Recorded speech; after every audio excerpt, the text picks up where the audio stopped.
बढ़ते हैं अब आगे। यूपीएससी ने लैटरल एंट्री के जरिए 45 ज्वाइंट सेक्रेटरी, डेप्यूटी सेक्रेटरी और डायरेक्टर लेवल की नौकरियां निकाली हैं। इसका विपक्षी पार्टियों ने विरोध किया है। नेता प्रतिपक्ष राहुल गांधी ने सोशल मीडिया प्लेटफॉर्म एक्स पर लिखा है कि नरेंद्र मोदी यूपीएससी की जगह आरएसएस के जरिए लोक सेवकों की भर्ती कर संविधान पर हमला कर रहे हैं। खुलेआम एससी, एसटी और ओबीसी वर्ग का हक छीना जा रहा है। राहुल ने लिखा है कि केंद्र सरकार के विभिन्न मंत्रालयों में महत्वपूर्ण पदों पर लैटरल एंट्री के जरिए भर्ती का कर खुलेआम एससी, एसटी और ओबीसी वर्ग का आरक्षण छीना जा रहा है। मैंने हमेशा कहा है कि टॉप ब्यूरोक्रेसी समेत देश के सभी शीर्ष पदों पर वंचितों का प्रतिनिधित्व नहीं है। उसे सुधारने की बजाय लैटरल एंट्री द्वारा उन्हें शीर्ष पदों से और दूर किया जा रहा है। यह यूपीएससी के तैयारी कर रहे प्रतिभाशाली युवाओं के हक पर डाका और वंचितों के आरक्षण समेत सामाजिक न्याय की परिकल्पना पर चोट है। तो इसका जवाब देते हुए मंत्री अश्विनी वैष्णव ने क्या कुछ कहा है वो भी आपको बता दें। लैटरल एंट्री मामले में कांग्रेस का पाखंड साफ जाहिर है। लैटरल एंट्री की अवधारणा को यूपीए सरकार ही लेकर आई थी। सेकंड एडमिनिस्ट्रेटिव रिफॉर्म कमीशन 2005 में यूपीए सरकार के दौरान स्थापित किया गया था। इसके अध्यक्ष वीरप्पा मोइली थे। यूपीए के बनाए एआरसी ने उन पदों को भरने के लिए विशेषज्ञों की जरूरत बताई थी, जहां अलग तरह के ज्ञान की जरूरत होती है।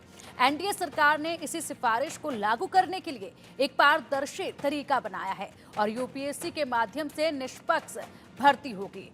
तो देखिए, लगातार अब यूपीएससी को लेकर भी बवाल नया छिड़ता आ रहा है। इससे पहले भी आपको बता दें कि राहुल गांधी ने इस पर कई सवाल उठाए थे और अब एक बार फिर से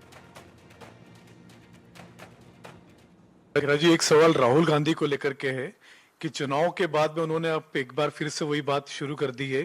कह रहे हैं कि मोदी सरकार संविधान को खत्म करना चाहती है, एससी एसटी से आरक्षण समाप्त करना चाहती है। देखिए, राहुल गांधी एंड टुकड़े टुकड़े गैंग भारत में भरम फैला करके लोकसभा के चुनाव में तो थोड़ी सफलता उनको मिल गई। अब वो चिल्ला रहे हैं संविधान पिछड़ा, एससी एसटी। क्या लिटरल जो हुआ है उसमें कब का है? ये 2005 का है। 2005 किनकी सरकार थी? राहुल गांधी का। या तो इनको ज्ञान नहीं है या जानबूझ के भ्रम फैलाते हैं। उसमें सारे व्यवस्था की गई है कि उसमें आरक्षण के सारे प्रावधान डाले गए हैं। ये चाहते हैं कभी हिंदू मुसलमान में हो जाए।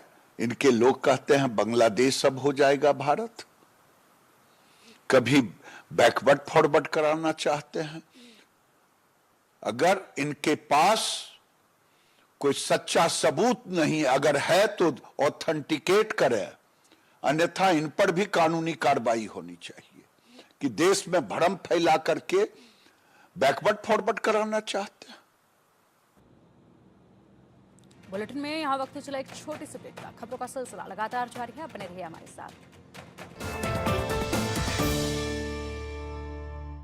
को-पावर्ड बाय